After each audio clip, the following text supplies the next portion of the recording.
अस्सलाम वालेकुम। बेटा उम्मीद है आप सब खैरियत से होंगे। और आज से हम अपना एक ऑनलाइन सेशन हम थ्रू यूट्यूब शुरू कर रहे हैं, जिसमें आपको हम डिफरेंट चैप्टर्स के नोट्स, एमसीक्यूज़, टेस्ट और इसी तरह की वीडियोस आपसे शेयर करेंगे। तो आपकी सजेशंस की मुझे ज़रूरत होगी। इसमें जो भी चीज़ें बेहतर हो सकती हैं आप मुझे गाइड कर सकते हैं। बाकी कोशिश की जाएगी कि आपके सारे कॉन्सेप्ट्स इसमें कवर किए जाएं। तो बेटा विदाउट वेस्टिंग टाइम हम शुरू करते हैं इस बार पहले ज़ूलॉजी सेक्शन से, जिसमें पहले हम ह्यूमन सेक्शन को कवर करते हैं। और ह्यूमन में हमारे पास सबसे पहला चैप्टर जो फर्स्ट ईयर में है उसका नाम है होलोज़ोइक न्यूट्रिशन। तो बेटा इस चैप्टर में जो जो कॉन्सेप्ट्स हैं हमारे पास वो क्या क्या हैं एक बार हम उनको रीड कर लें। तो सबसे पहले हमें इस चैप्टर में होलोज़ोइक न्यूट्रिशन की डेफिनेशन मिलेगी। अच्छा, इन्होंने यहाँ डाइजेस्टिव सिस्टम दे दिया है डायरेक्टली, जो उससे पहले आपको थोड़े से डाइजेशन पढ़ाए जाएंगे एनिमल्स में। फिर हम ह्यूमन डाइजेस्टिव सिस्टम पढ़ेंगे, फिर एलिमेंट्री कनाल्स के functions, structure, accessory glands, digestive system के डिसऑर्डर्स या फिर वो डिसऑर्डर जो हमारी फूड हैबिट से रिलेट करते हैं। तो बिस्मिल्लाहिर्रहमानिर्रहीम, starting with the name of Allah. शुरू करते हैं हम इस चैप्टर को। तो बेटा सबसे पहले अगर हम देखें तो हमें क्या मिलता है यहाँ डाइजेशन की, हेटरोट्रॉफिक न्यूट्रिशन में होलोज़ोइक न्यूट्रिशन की डेफिनेशन। इसमें बताया जा रहा है कि this process heterotrophic nutrition an organism depend upon readymade food like carbohydrate, proteins being prepared by other organisms. तो डिफरेंट ऑर्गेनिज्म जो भी फूड बनाते हैं वो कार्बोहाइड्रेट हैं, प्रोटीन्स हैं, और जो हेटरोट्रॉफ हैं वो इन पर डिपेंड करते हैं। अब इसने लिखा है बेटा यहाँ प्लांट्स प्रिपेयर करते हैं, लेकिन एनिमल्स प्रिपेयर नहीं करते, वो भी प्लांट से गेन करते हैं, स्टोर करते हैं। तो होलोज़ोइक न्यूट्रिशन की अगर हम डेफिनेशन देखें तो ग्रीक वर्ड है होलो और इसकी मीनिंग है होल। जोइकोस कहते हैं एनिमल्स को। तो ये कह रहे हैं कि ये एक ऐसी हेटरोट्रॉफिक न्यूट्रिशन है जो एनिमल्स में मिलेगी। It is characterized by ingestion और taking in of the food in the solid और liquid form from the environment. कि कोई भी एनिमल जब फूड लेता है लिक्विड या सॉलिड फॉर्म में अपने एनवायरनमेंट से, तो वो कुछ स्टेप्स पर मुश्तमिल है, जिसमें इंजेशन है, डाइजेशन है, एब्जॉर्प्शन, एसिमिलेशन, इंजेशन। तो ये 5 स्टेप पर मुश्तमिल कंप्लीट प्रोसेस आपका कहलाता है होलोज़ोइक न्यूट्रिशन। तो यहाँ पर आपको सिर्फ़ और सिर्फ इनकी डेफिनेशंस, इंट्रोडक्शन दिए जा रहे हैं। जैसे बेटा सबसे पहले ingestion, taking in the food into the cell in case of unicellular. Common sense है बेटा कि अगर यूनिसेलुलर होगा तो फूड उसके सेल में जाएगी, लेकिन अगर मल्टी सेलुलर होंगे तो ज़रूर उनके पास कोई ओपनिंग मौजूद होती है। यह कह रहे हैं कि अगर मल्टी सेलुलर ऑर्गेनिज्म होंगे तो it take place either through the cell surface और through the specific opening like mouth. Second step हमारे पास डाइजेशन का। इसमें हम देखेंगे कि फूड किस तरह ब्रेक डाउन होती है, फूड में जो कॉम्प्लेक्स और नॉन डिफ्यूजिबल पार्टिकल्स हैं वो किस तरह से सिंपल और डिफ्यूजिबल मॉलिक्यूल्स में कन्वर्ट होंगे ताकि ये मेटाबॉलिज्म के लिए ले जा सकें। ये जो this conversion process takes place chemically with the help of enzyme as well as mechanically. ये जो है हमारे पास 2 टाइप की डाइजेशन है, इसको हम आगे डिस्कस करते हैं कि किस तरह से होगी। एब्जॉर्प्शन की बात की जाए तो जो भी सॉल्युबल मॉलिक्यूल्स हैं वो हमारे डाइजेस्टिव सिस्टम में मौजूद हैं। इन डाइजेस्टेड मॉलिक्यूल का इंटेस्टाइनल लाइनिंग से ब्लड सिस्टम तक पहुंचना। तो बेसिकली यहाँ ये कह रहा है soluble molecules food are absorb by the digestive membrane such is intestinal lining. अब उस इंटेस्टाइनल लाइनिंग में ब्लड सर्कुलेशन होगी ताकि फूड ब्लड तक जाए और पूरी बॉडी को सर्कुलेट हो जाए।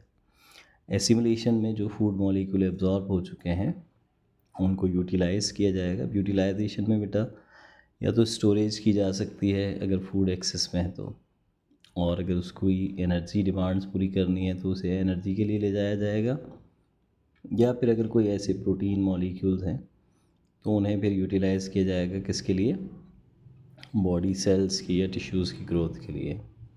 एंड फाइनली इजेशन, जिसमें हम देखेंगे अनडाइजेस्टेड फूड किस तरह बॉडी से रिमूव होगी। इजेशन को ही यहाँ पर डेफिकेशन का प्रोसेस भी कहा जाता है। तो ये हमारा पहला टॉपिक इंट्रोडक्शन का है। इसके बाद अगर हम आगे चलें तो मैंने जिस तरह आपसे कहा था इंट्रासेलुलर डाइजेशन की बात, एक्स्ट्रासेलुलर डाइजेशन की बात, यहाँ पर ट्यूब लाइक डाइजेस्टिव सिस्टम और सीक लाइक डाइजेस्टिव सिस्टम भी बताया जाएगा। ये सब दोनों टाइप बेटा कहाँ आएंगे आपके पास, डाइजेशन में। तो हमारी बुक में इंट्रासेलुलर एक्स्ट्रासेलुलर डाइजेशन की डेफिनेशंस या डिफरेंसेस नहीं है। हमारी बुक ने ट्यूब लाइक डाइजेस्टिव सिस्टम और सीक लाइक को बताया है। तो पहले तरह हम देखें इंट्रासेलुलर डाइजेशन और एक्स्ट्रासेलुलर डाइजेशन का डिफरेंस।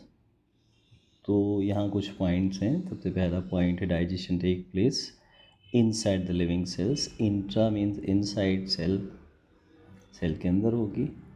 एक्स्ट्रासेलुलर में डाइजेशन होगी सेल से बाहर, लेकिन सेल से बाहर की मीनिंग ये नहीं लेंगे आप कि ये लिविंग थिंग से बाहर है। इससे मीनिंग ली जाएगी लिविंग बॉडी के अंदर लेकिन सेल से बाहर। फॉर एग्जांपल माउथ में अगर डाइजेशन हो रही है, किसी बॉडी कैविटी में डाइजेशन हो रही है। इंट्रासेलुलर में मैकेनिकल ब्रेकडाउन फूड का नहीं होगा। मैकेनिकल ब्रेकडाउन में क्या होता है बेटा कि ज़रूर हमारे पास कुछ ऐसे ऑर्गन्स होते हैं जो फूड को स्मॉल साइज़ में कन्वर्ट करते हैं। तो सेल्स के अंदर तो ऐसे कोई ऑर्गेनल्स नहीं है, डायरेक्टली केमिकल डाइजेशन होगी। लेकिन अगर हम एक्स्ट्रासेलुलर डाइजेशन की बात करें तो लाइक हमारे पास माउथ में टीथ हैं जिससे मैस्टिकेट करेंगे, च्यू करेंगे फूड को। इसी तरह स्टमक की जो वॉल्स हैं वो भी ग्राइंडिंग करती हैं। अब सेल्स में डाइजेशन हो रही है तो नंबर 3 पॉइंट देखें, लाइसोसोम्स आर एसेंशियल। एक्स्ट्रासेलुलर के लिए लाइसोसोम्स की एसेंशियलिटी ज़रूरत नहीं है।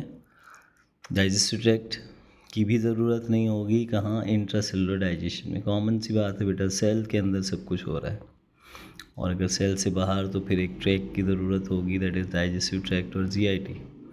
किस केस में, एक्स्ट्रासेलुलर डाइजेशन की केस में। इंट्रासेलुलर डाइजेशन में फूड वैक्यूल बनते हैं क्योंकि सेल के अंदर है। एक्स्ट्रासेलुलर में फूड वैक्यूल्स की भी फॉर्मेशन नहीं होगी। इसके बाद बेटा हमारे पास एनिमल्स में हमारे पास 2 तरह के डाइजेस्टिव सिस्टम पाए जाते हैं। देखिए बेटा, जितने सिंपल एनिमल्स होंगे, एनिमल फाइलम वाला चैप्टर जो है उसमें जब आप देखेंगे तो एनिमल्स के डिफरेंट फाइलम हैं और उन फाइलम में आपको 2 तरह के डाइजेस्टिव सिस्टम मिलते हैं, एक सेक लाइक और एक ट्यूब लाइक। सेक लाइक बेसिकली 2 ऑर्गेनिजम्स हैं, 2 एनिमल्स हैं जिनमें पाया जाता है और वो हैं आपके बिल्कुल simplest animal group like cnidarians and platyhelminths. जबकि ट्यूब लाइक डाइजेस्टिव सिस्टम जो है ये आपको मिलेगा फ्रॉम राउंड वर्म्स, जो हमारे पास नेमाटोड्स हैं, उनसे लेकर अप टू कॉर्डेड। तो सिंपल बेटा, जिन एनिमल्स के पास डाइजेस्टिव सिस्टम की 2 ओपनिंग होंगी वो ट्यूब लाइक डाइजेस्टिव सिस्टम पर मुश्तमिल होगा, और जिनके पास एक ओपनिंग होगी वो सेक लाइक डाइजेस्टिव सिस्टम होगा। Tube like digestive system advance group of organisms में पाया जाएगा, जबकि लोअर ग्रुप एनिमल्स में आपको मिलेगा सेक लाइक डाइजेस्टिव सिस्टम। अब क्योंकि यहाँ 2 ओपनिंग्स हैं तो ये 2 ओपनिंग्स कौन सी होंगी, माउथ और एनस। तो फूड की एंट्रेंस माउथ से और वेस्ट रिमूवल होगा एनस से, तो दोनों के लिए अलग ओपनिंग्स मौजूद हैं। जबकि सेक लाइक में हमारे पास एक ही ओपनिंग है, दैट इज़ माउथ ओपनिंग। तो माउथ से ही इंजेशन होगी, माउथ से ही इजेशन होगी। डाइजेस्टिव सिस्टम कंप्लीट कहलाता है जहाँ पर ट्यूब लाइक डाइजेस्टिव सिस्टम हो, तो आप इसको कंप्लीट डाइजेस्टिव सिस्टम भी कहते हैं क्योंकि इसमें ग्लैंड्स भी हैं, सारे पार्ट्स भी मौजूद होंगे। जबकि सेक लाइक के पास ये इनकम्प्लीट है क्योंकि कोई एसोसिएटेड ग्लैंड्स या हम कंप्लीट डाइजेस्टिव ट्रैक्ट के ऑर्गन्स नहीं देखेंगे। नंबर 5 पॉइंट को देखें तो मैकेनिकल केमिकल दोनों टाइप की डाइजेशन होंगी ट्यूब लाइक में। मैकेनिकल डाइजेशन में मैंने अभी बताया था आपको कि बॉडी के पार्ट्स से अगर फिज़िकल ब्रेकडाउन होगा यानी सिर्फ साइज़ स्मॉल हो जाएगा। केमिकल डाइजेशन में एंजाइम्स की मदद से केमिकल ब्रेकडाउन होगा। तो दोनों टाइप की मैकेनिकल और केमिकल डाइजेशन आपको मिलेगी ट्यूब लाइक डाइजेस्टिव सिस्टम में। जबकि हम देखते हैं सेक लाइक डाइजेस्टिव सिस्टम में, तो सेक लाइक डाइजेस्टिव सिस्टम में सिर्फ और सिर्फ केमिकल डाइजेशन है, बिकॉज इनके पास कोई ऐसी हार्ड स्ट्रक्चर्स नहीं होंगी जो कि फूड को फिज़िकल ब्रेक डाउन कर सकें। इसी तरह बेटा जहाँ ट्यूब लाइक डाइजेस्टिव सिस्टम है वहाँ पर आपको वेरिएबल पीएच मिलेंगे। फॉर एग्जांपल माउथ की पीएच आपको मिलती है 6 to 7, स्टमक की पीएच आपको 1 to 2 मिलेगी, इंटेस्टाइन में इसी तरह 8 to 9 पीएच। तो वेरिएबल पीएच के साथ हैं क्योंकि फूड की कॉम्प्लेक्स नेचर है। लेकिन अगर हम सेक लाइक डाइजेस्टिव सिस्टम की बात करें तो वहाँ इतनी वेरिएबिलिटी आपको नज़र नहीं आएगी क्योंकि फूड भी उनकी सिंपल होगी। अब अगर हम देखें ट्यूब लाइक डाइजेस्टिव सिस्टम को तो यहाँ enormous enzyme present which act upon the food component. बहुत सारे एंजाइम्स की नीड होगी, डिफरेंट पीएच के हिसाब से डिफरेंट एंजाइम्स वर्किंग करेंगे। और सेक लाइक के पास fewer enzyme present which act upon the food components. The last point, digestive tract well supported by the muscles for strong peristalsis and defecation reflexes।